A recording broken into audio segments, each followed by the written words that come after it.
Hello, everyone. I'm delighted to be your moderator for today's webinar organized by Funds for NGOs. Today's topic is how to minimize risk and demonstrate effective project management when writing a grant application. I am Anutma and I'm here to facilitate this session.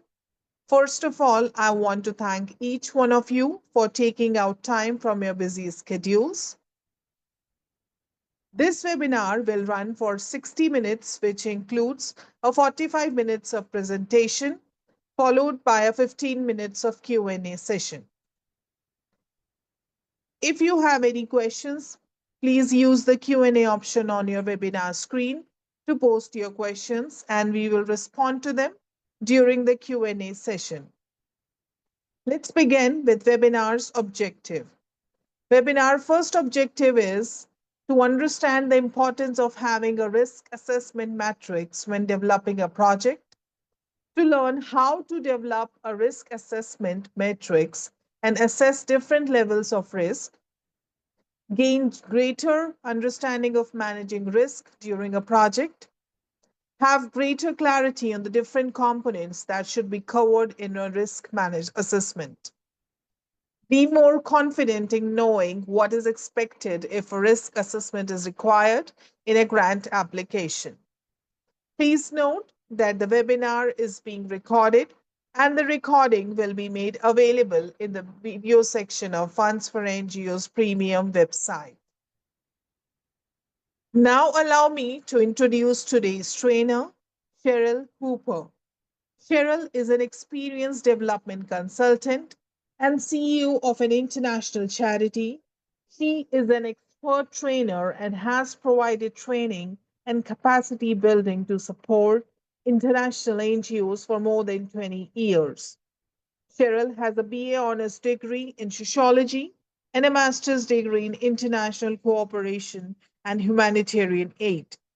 She has successfully developed numerous award-winning programs and secured funding from USAID, UK Aid, Comic Relief, and several high-profile grant-making trusts and foundations with a combined value in excess of $5 million US. She has been on the judging panel for the prestigious UK Charity Times Award for the past 3 years, a published author of a guide for NGOs in your youth-led peer education, and was conferred a Women of the Decade Award by the Women's Economic Forum in October 2023. Now, I kindly request Cheryl to share screen and lead the session.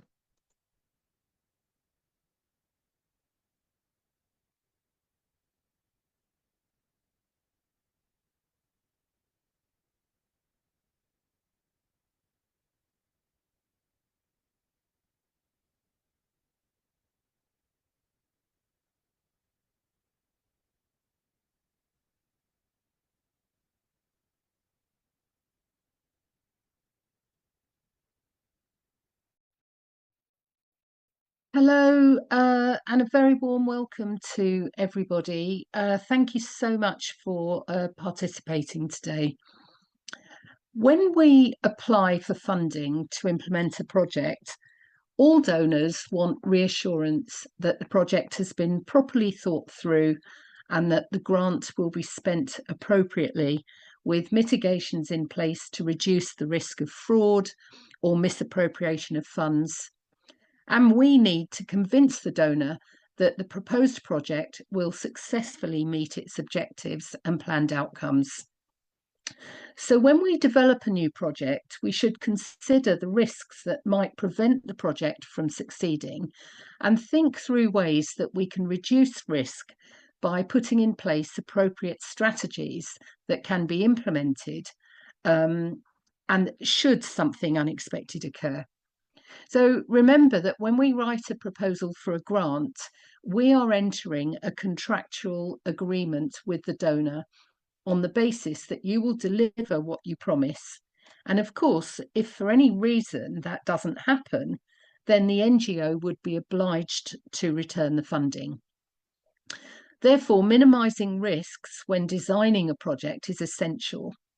A risk analysis protects both the NGO and the donor. And if you're able to demonstrate this in a grant proposal, it would make a stronger case for support and demonstrate to the donor that the project has been carefully planned and thought through. So grant makers have the power to change the world through the grants they give, along with the NGOs who implement projects that respond to very real social problems. Donors therefore want to be reassured that any investment they make in the form of a grant, that it's secure and that appropriate systems and processes are in place to ensure the successful delivery of the project. So today's webinar is in response to feedback that I've received about topics that would be useful to you when developing a new project and when applying for a grant to fund that project. All funders are keen to ensure that any grant they give will lead to a successful outcome and make a very real difference based on what is promised in a grant application. But of course, the larger the grant, the greater the risk for the donor.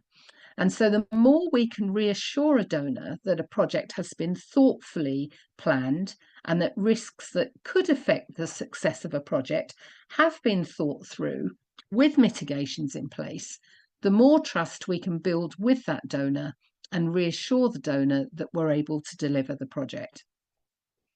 So today I'm going to talk through the process of how to develop a risk assessment and manage risk during the grant duration.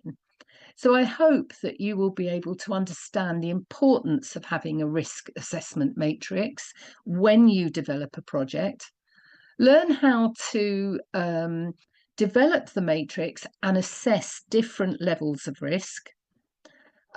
You'll gain greater understanding of how to manage risk during a project and have more clarity on the different components that should be covered in a risk assessment.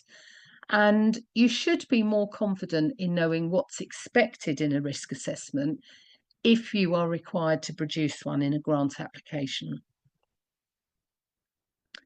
So here is a simple diagram that shows you the different elements that form part of the process when developing a new project. And as you'll see, in the centre or heart of any new project is a clear understanding of the need. So when you are clear on what the problem is and what the solution to that problem might be, you should be in a good position to begin taking your idea forward to developing the detail of the proposal. So local consultation with beneficiaries and other stakeholders is, of course, an important part of project development, so that you can be certain that what you propose is not only acceptable by the beneficiary group, but also feasible and very likely to be sustained beyond the funding period.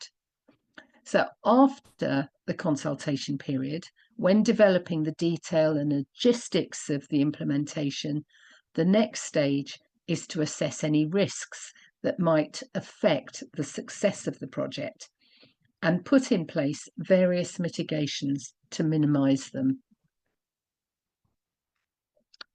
So managing and monitoring the risk matrix should be part of the project management, and this would be essential for multi-year projects where external situations can change each year. And so the risk matrix should be seen should be something that sits alongside a work plan and log frame, so that it's regularly reviewed and referred to for the duration of a project.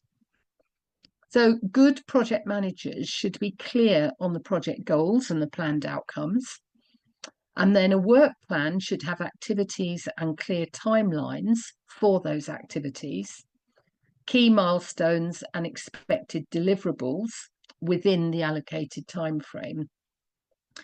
And you can develop key performance indicators or benchmarks that can demonstrate evidence of success. But the project manager should also be responsible for keeping an eye on any risks that have been identified during the development of the project. Sustainability beyond the grant period, how the project will monitor and measure progress, being prepared with strategies to manage different levels of risk are all areas that would be expected to be covered in a grant application. However, to ensure that the project is delivered as promised, whoever is responsible for managing the project, they should focus on sustainability beyond the grant period and make sure that the project is moving towards its being sustained after the grant ends. But monitoring and evaluation and managing risk are all part of the project manager's role. So occasionally in a grant application, you may be asked to describe the project team and individual responsibilities. So don't forget risk management as an important part of the project manager's role. So whether you're expected to provide a risk assessment or not, having a general risk assessment in place in your NGO is something that should be part of good governance and leadership anyway. It should be a document that is referred to regularly at management meetings and amended or added to as various changes occur in the NGO. So you should be thinking about having in place a general risk assessment, which covers risks associated with operating your NGO, and then specific risk assessments that relate to particular projects. So to effectively mitigate risks and demonstrate strong project management in a grant application, it's essential to take a proactive approach and show that you have carefully planned for potential challenges. For small grant applications, it's rare to be asked to have a risk assessment as part of the grant application process. But with larger and often multi-year projects, a risk analysis is often a requirement, and you might be expected to upload a risk matrix. However, whatever the size of the grant request, having a risk matrix in place is something that should be seen as part of good governance and for all NGOs. So a starting point when developing a risk matrix is to begin with identifying the risks to the project. Or if it's a general risk assessment for your NGO, then you would need to identify any risks that might affect the successful operations of your NGO. The level of risk and what that might be will differ according to your NGO's situation, size, vulnerability to changes, and so on. So risks associated with the sudden loss of funding or premises, they might be changes in key staff or inability to complete a project. So what I've done here is to list some headings which cover the main areas where risks can emerge. It's always good to acknowledge that things beyond our control can change during the course of a project and consider what steps could be taken or what things should be in place in case certain things happen. So the change of government with USAID resulted in a change of policy with regard to funding certain projects across the world. We all know that. Inflation and currency fluctuations can be quite common during a multi-year project, and this can affect the value of the grant that might be given to implement activities. Cultural and social risks can affect a project if communities are resistant to change, or if perhaps education levels are low and training beneficiaries might not be as effective as planned or take longer than planned. Environmental risks also need to be considered if projects are being implemented in areas prone to natural disasters, conflict zones, or other environmental impacts that might affect a project. And operational risks could be anything to do with logistics, staffing, and other practicalities. So every NGO will have to work out its own strategies to reduce risk in different areas. But just to give you an idea of the kind of things that could be done with political risks, one of the strategies that could be included in a risk matrix is to engage with key government officials and stakeholders early in a project, and perhaps include them in a project steering group. This way, you are likely to be more aware and be kept informed of policies, changes to government strategy, or other such things. They're likely to have good networks that might be able to offer support. And if appropriate, you may want to invite legal experts who can advise and support an NGO in areas where you need help with understanding legal matters regarding your NGO or projects. Financial risk is something that affects all NGOs, regardless of size. A risk assessment is therefore something that should be carried out in an NGO generally as part of its governance and accountability to donors and beneficiaries. And any new project that's being developed with the intention of applying for a grant should also be assessed for financial risk. So one way to reduce the risk of project costs escalating or unforeseen expenses occurring, especially in a multi-year project, would be to ensure that the project budget has been really thought through thoroughly and that you have planned for delays or exchange gains or losses. This could be things like only recruiting staff after the funds are in place and not just after a grant agreement letter. I've been in a situation where we secured a very large grant of £250,000, and then because of COVID, it was withdrawn. And so these things can happen. Putting in an inflationary increase on some parts of the budget where there's a likelihood that project costs may increase. It could include in-kind pro bono activities, or being proactive with donors about variances in the original agreed budget and negotiating some flexibility around budget lines. These won't necessarily be appropriate for all NGOs, but I'm just sharing these ideas with you to help you understand the type of strategies you might adopt to reduce financial risk. And on a general level, financial risks to an NGO could be things like the sudden loss of funding or inability to secure grants. So mitigation for this might be things like diversifying income streams, reviewing income and expenditure at every management meeting, maintaining an agreed level of reserves for operating costs, and so on. Mitigations to protect an NGO from misappropriation of funds might be things like having clear fraud and whistleblowing policies and training for finance staff, having systems and processes in place that spread responsibility, such as having two signatories on bank accounts and authorising expenditure and so on. When developing a project in traditional or marginalised communities, risks to the success of a project could be linked to reluctance to change behaviours, low education levels, traditional values, and many other things. By reviewing the challenges that might affect the successful implementation of a project, we can put in place mitigation strategies to reduce the likelihood of this occurring.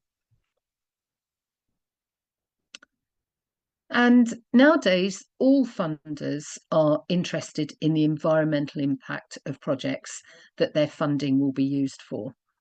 A project doesn't have to be a specific environmental or conservation project to have risks associated with the environment. and the need for appropriate strategies to reduce the impact of interventions on the local environment.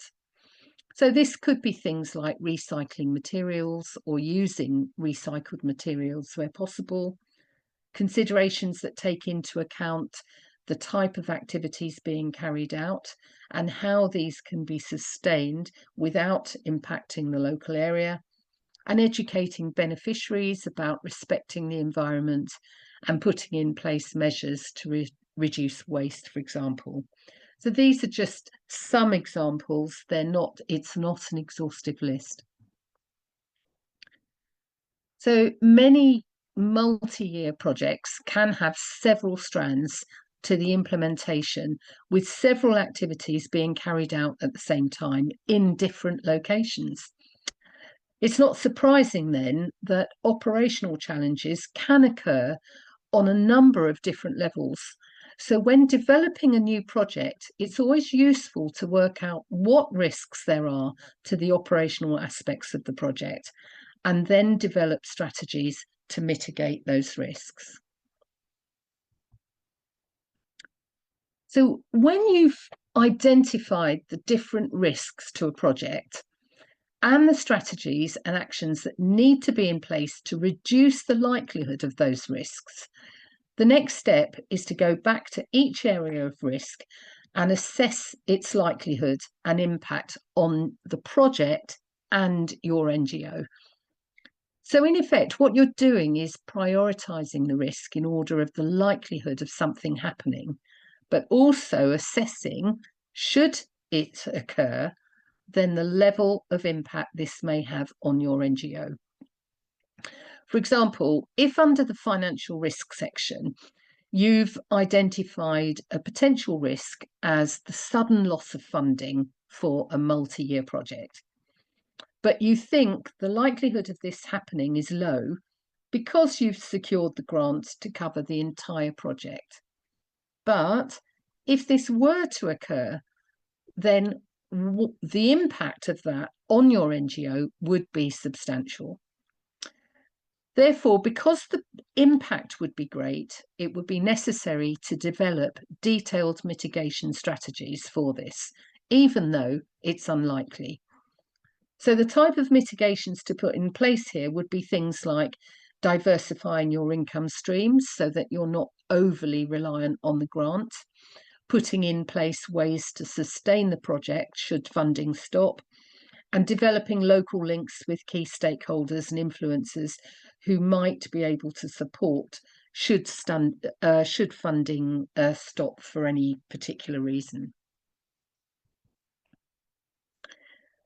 To help you understand how to assess the impact of something happening, either to a project or the NGO, I've detailed ways to identify low, medium, and high levels of risk and impact, either to a project or your NGO. So we all know that in our line of work, various challenges can occur throughout the duration of a project, and the level of risk associated with them happening can vary depending on things that are most often outside our control. Therefore, we often manage low levels of risk and challenges on a daily basis, either when implementing a project or leading an NGO. Sometimes, again, certain things happen that are beyond our control, and they may be considered to have a medium impact on a project or the operations of an NGO.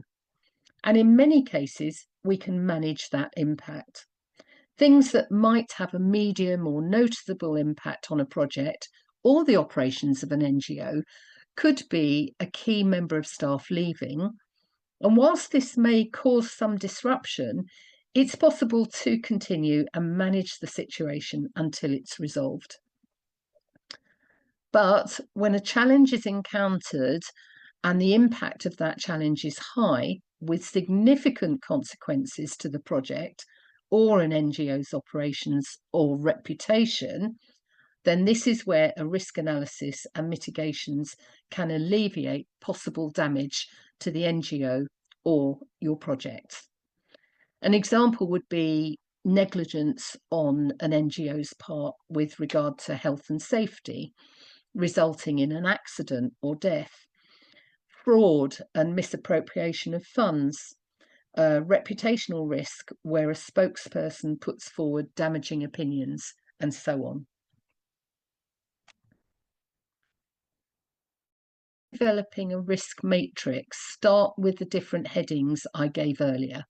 So the political and regulatory risks, financial risks, cultural and social risks, and environmental risks. And then work through what are the risks to your project in each area. Once you've identified the different risks, you can then assess the likelihood of something happening, but also the impact to the project and your NGO if something should happen. Take the different risks, the likelihood, the impact, so the repercussions and the mitigations, and put them into a matrix or a table so that you can see everything clearly, and it's a document that you can refer to regularly as part of the project monitoring. So what you don't want is a long rambling document. It's much easier to put it into a table format, and I'll show you this in a minute. Identifying the potential risks and giving them a weighting of high, medium, low should also provide a focus and level of effort that needs to be monitored and acted upon in the project work plan. Understanding the level of risk ensures that the project management is always proactive and not reactive, that you're able to plan ahead before difficult situations arise, and you should be in a better position to protect beneficiaries, donors, and of course your NGO. So I've talked about identifying the different levels of risk in a project or your NGO generally, but it's important to go beyond knowing and identifying the different levels of risk, but also to know how to respond and act once these have been identified. So in the case of a critical or a high impact risk to a project or your NGO, the mitigations and activities that you've identified that must take place to reduce the risk should be developed with action plans to ensure that the actions are being carried out and not just sitting there as part of a document. And it would be essential to continually monitor the situation and risks and have a timeline in place to activate those strategies should something happen. Medium risks are those where there could be some project disruption, but this is unlikely to be, but this is more likely to be a temporary situation and can be managed until the situation is resolved.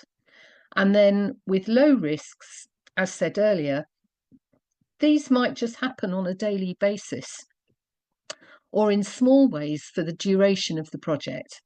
They may not need immediate intervention, but they should still be monitored in case they move into a different category and they move into a medium or a high risk situation. Let's consider a community development project, and I've given the example of developing a capital project, building infrastructure. And there may be local and national elections and some political instability. So here's how you might apply the risk assessment matrix. But of course, the mitigations shown here is just one strategy that could be implemented. And in this instance, it's likely that there would be several other strategies that you would come up with and add to that risk matrix. But I just wanted to give you an idea.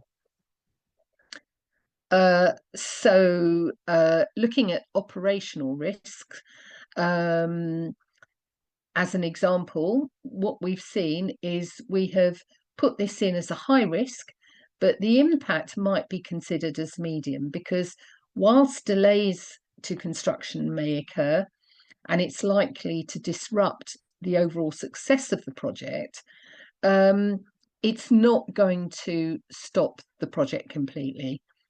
And again, this is just one example of a typical mitigation strategy that could be used, but it wouldn't be the only one. So this is a risk that has been identified as a community or social change risk. And you can see that while it's been considered to be unlikely to happen, and it's assessed as low, should the project find resistance to the intervention, the impact would be high. So in this case, it's been put on the matrix as a medium risk with appropriate mitigations in place to ensure that that is unlikely to happen. And finally, here's an example of environmental risk, which relates to flooding. So it's been seen as unlikely and low risk. But once again, if flooding should occur to this fictitious project, the impact could be high. And so this again has been allocated to a medium risk on the risk matrix.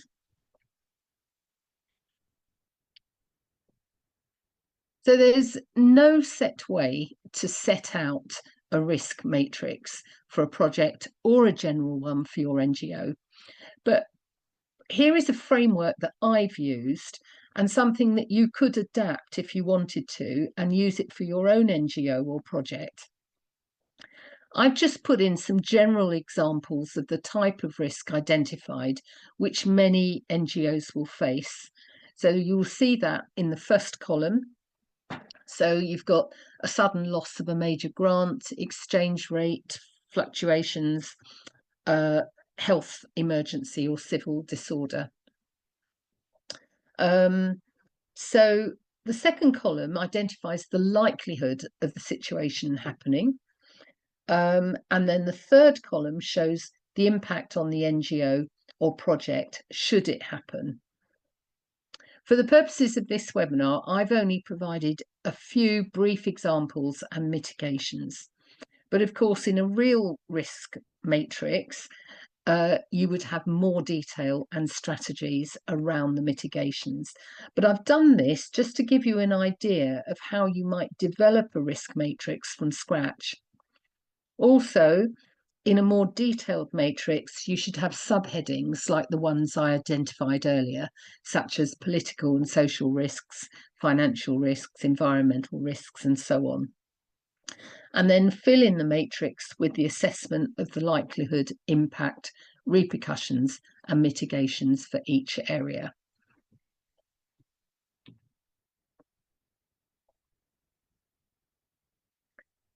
So developing a risk matrix and assessing the type and level of risk to a project not being successful, or as a general governance matter for your NGO, is a simple way to present the different types of risks and challenges to a project with clear prioritizing of what are the most important risks to take into account and which would have the greatest adverse impact if they were to happen. The matrix should help manage a project more efficiently and be forward-thinking in your implementation and planning stages so that you can plan ahead and reduce the likelihood of anything happening to prevent the success of a project. Or, of course, there are many things that happen that are beyond our control. But again, if you've thought through the risk matrix and developed mitigation strategies, it creates a plan of action to follow should a situation arise.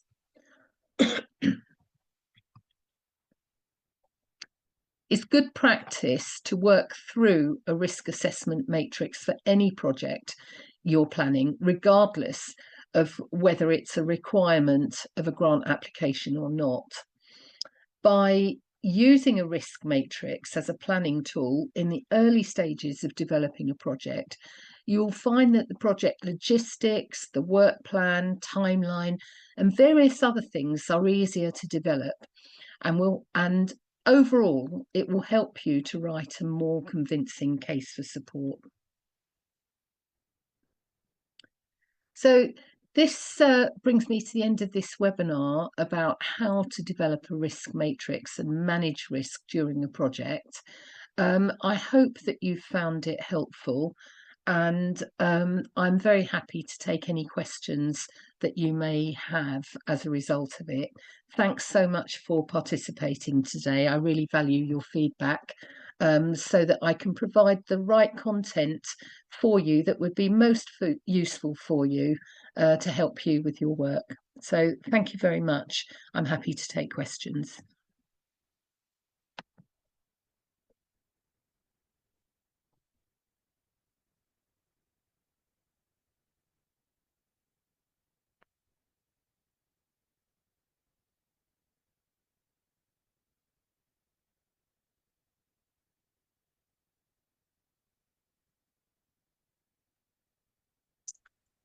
Thank you, Cheryl, for insightful presentation. Participants, now we have started Q&A sessions. Please send in your questions so that we can take your questions in this session. Cheryl, the first question is, how detailed should the risk section be in a standard grant proposal? Can too much detail overwhelm donors? Yeah, I think that's a good question. I don't think you need to go into huge detail in a standard grant proposal. I think what you can do is refer to the fact that you have thought through the risks and you have got a risk assessment plan in place, that overall the risks are you could say that you've got appropriate strategies in place to protect financial risk. You can mention those different headings, but you don't need to go into the detail of what those strategies are. And you can provide reassurance to the donor that they've been thought through, and that you have something in place. Some donors will ask you for a risk assessment, and then of course the best thing to do is to provide them with a table like the one that I showed, which would be a risk matrix that identifies the different risks and the strategies that you've got in place. But what you can do in a grant application that doesn't require it is to just say that you have thought through any risks to protect the success of the grant, and that if the donor wants, they're happy to view the risk assessment. But I don't think you need to go into any detail in a general grant application other than to refer to it. Thank you for your input, Cheryl. The next question is, where should one prioritize resource allocation, high risk to mitigate or low risk to capitalize on the low risk? Well, I mean, it's quite difficult to, I kind of know what that person is trying to get at, but I'm not Mhm. absolutely sure. I'm trying to sort of understand it. My understanding is when you talk about resource allocation, you're talking about staffing. So when you look at a risk to do with staffing, it's likely to be loss of staff, I would have thought, because that would be the risk, is that you lose staff. So if you had staff that was, resources would be an essential part of a grant. So it depends on the mitigations for that. you would be to some staff are more valuable than others. I mean, all staff are valuable, but what I'm saying is that there are implementing staff or key staff where if you lost a key member of your team, it would have quite a big impact on the project to begin with. But I think you could still continue to operate the project. So I mean, I think it's your own personal preference and your own NGO in terms of how much impact it would make. But I would put it in as a medium risk. I would put it in as a medium risk because there is all, with a multi-year project, especially if you're doing a 3 or 5 year program, there's every chance that you might lose a member of staff at some point during that program. You know, they may get another job offer, they may have to move home, there's all sorts of things that could happen. So I would put it in as a medium risk, and it's something your mitigations would be to keep an eye on that and make sure that the project team is happy, that they're being managed properly, that they are sharing any challenges and that they're being supported. Because if you don't support staff and you just leave them to their own devices, all sorts of things could be going on that you might not be aware of. And that's what leads to staff not being happy and then leaving a project. So one of the mitigations would be to really make sure you manage and support project staff. And if you put it in as a medium risk, then it's one of those things that would alert you to making sure that you keep an eye on it all the time, rather than think, oh, well, it's not going to happen, and then you don't think about it. Thank you for your input, Cheryl. The next question is, should we integrate risk mitigation activities into the overall work plan? And how do we ensure that they align with the certain activities, such as community engagement activities in the sustainability plan? Yeah, I mean, I think that's a good question. I think it's a good question. I think what you need to be careful of is not making it too complicated. So the way I would do it was I would probably have the risk assessment sitting alongside the work plan. And then where you've got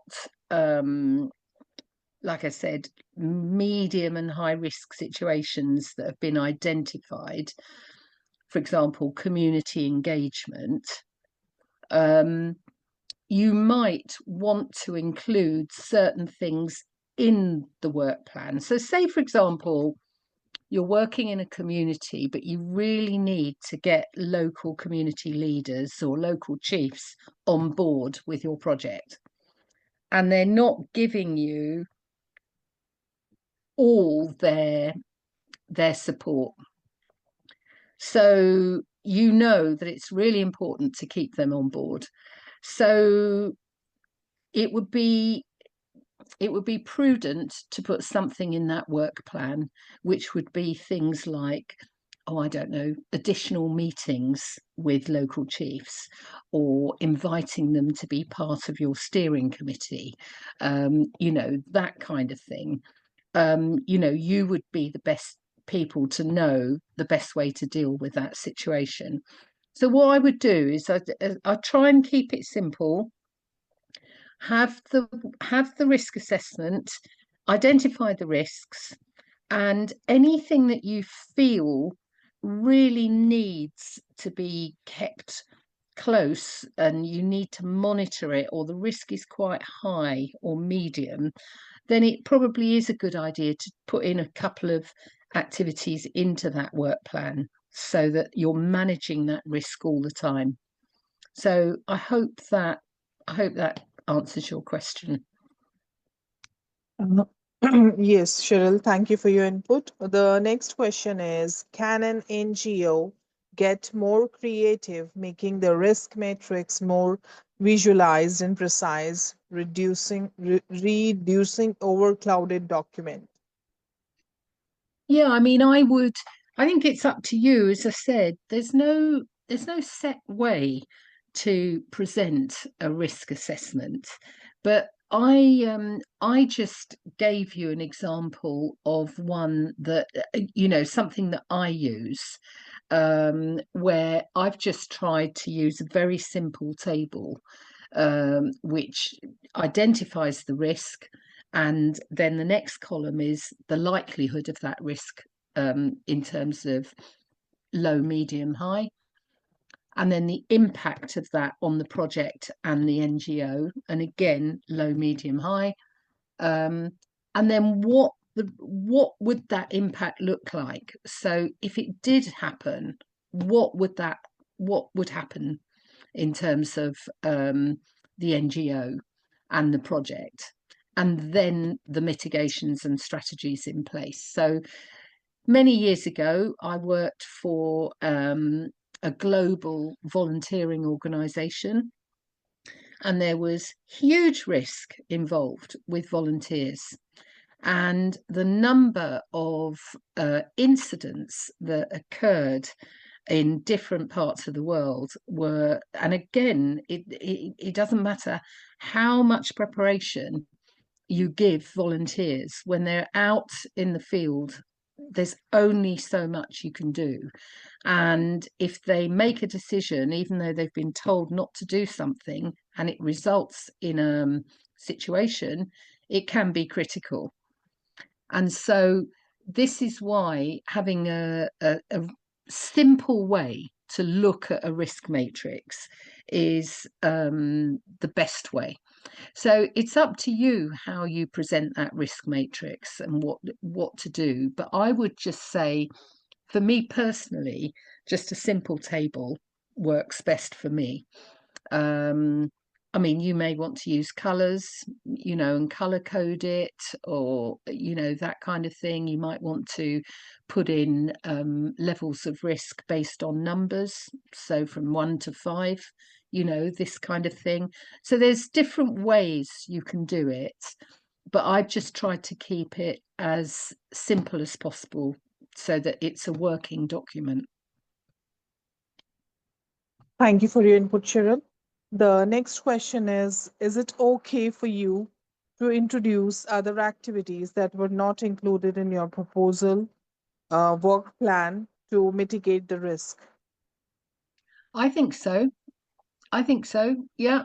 I mean, there are always, when we all know from working in developing countries and working in marginalized communities, there are always activities and other things, unplanned activities that occur, or unplanned outcomes that occur, just because of social behaviour, and that's just the way it is. So when you put in activities into a grant application, yeah, there may be more new activities that come in, or things that you've included because you've identified them as being a risk. So you include other activities to mitigate those risks.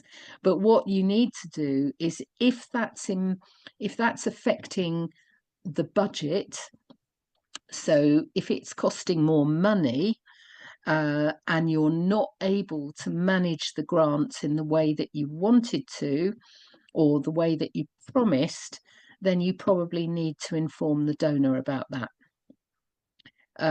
But if you can implement new things and they're all within the scope of the budget and the grant, then I don't see there's any problem with that.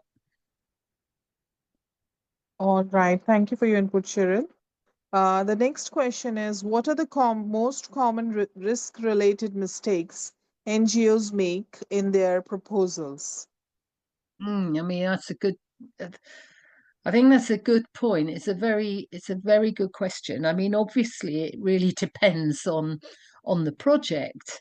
But, what I would say is that the financial risk is one that you really need to get right, because it doesn't matter what type of project you are implementing, or what type of NGO you are. Financial risk is a risk for any NGO that is handling funds from a donor. So, sometimes some donors ask for, like the EU, for example, they will provide a financial risk form. I've seen where they want to know what processes are in place, who signs checks, whether you have a finance manual. They want real clarity on the financial risk side of the NGO. So what I would say is one of the mistakes would be if you didn't make it clear or your policies were not robust enough. So, for example, say you apply for a grant from an institutional donor and you get through to the second or final stage. At that point, you might be asked to upload all your policies. Now, at that point, you need to make sure that your financial policies and your systems are really, really strong, and that you've got everything in place to manage those risks. So it's not just about having the policies in place. You've got to just really make sure that you are operating in a way that minimizes the risk of a member of staff being, I don't know, responsible for handling funds without anybody else knowing about them. Having two people in place to authorize expenditure, having checks in place on receipts, all sorts of things like that. So I would say the financial risk is one area that NGOs need to be really clear on, and that would be one area that you could possibly make a mistake and feel that you haven't gone into enough detail there. And then sometimes I think, there's all sorts of things. There's the operational risks. So with the operational risks, some of the risks might be around sort of safeguarding, for example.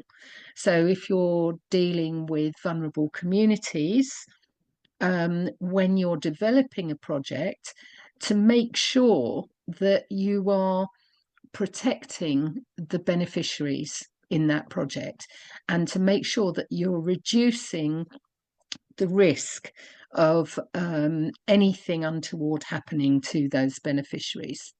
So when you're developing a project, think about those sorts of things, because if you don't, then the assessor will look at it and think, well, hang on a minute, they've got this community project and they're dealing with vulnerable adults and children, but you've only got, I don't know, one project worker going into a situation where they're teaching children in groups in the community. Well, that's a safeguarding risk.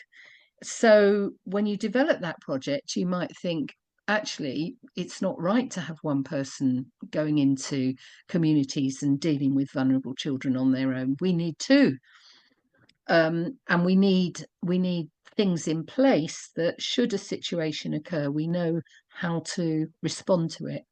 So those are the sorts of things, and that's why a risk assessment is good, because it will help you think through the implementation side of your project. So I hope that's helped. Thank you, Cheryl, for your input. Participants, due to time limitations, this is the last question we are taking out. The question is, what's the best way to involve project stakeholders in identifying and assessing risk during project planning? Well, I mean, I think it's a good question. I mean, it depends on how you work, but I mean, you could potentially put together a project steering group or a project advisory group, something like that, and So as part of the consultation process, because obviously we know that consultation is crucial when you develop a project. So as part of that consultation, you bring together some key stakeholders and you present the project to those stakeholders and then just say, so that you're consulting them on the idea, but as part of that consultation, you talk about what risks could occur and how you might mitigate or reduce the likelihood of any risk occurring. So that would be one way to do it. All right. Thank you, Cheryl, for your input. Participants, as now we have reached the end of the webinar, I want to thank each one of you for your active participation. And we would also like to thank Cheryl on behalf of the entire team. Participants, please take a moment to fill out the feedback form for today's session. Your input is crucial in helping us to improve. If you have any questions or suggestions, feel free to contact us at support@fundsforNGOs.org. The feedback form will appear on your screen in a moment. Once again, thank you, Cheryl, and to all the participants. We look forward to seeing you in our next webinar. Thank you, everyone. Thank you.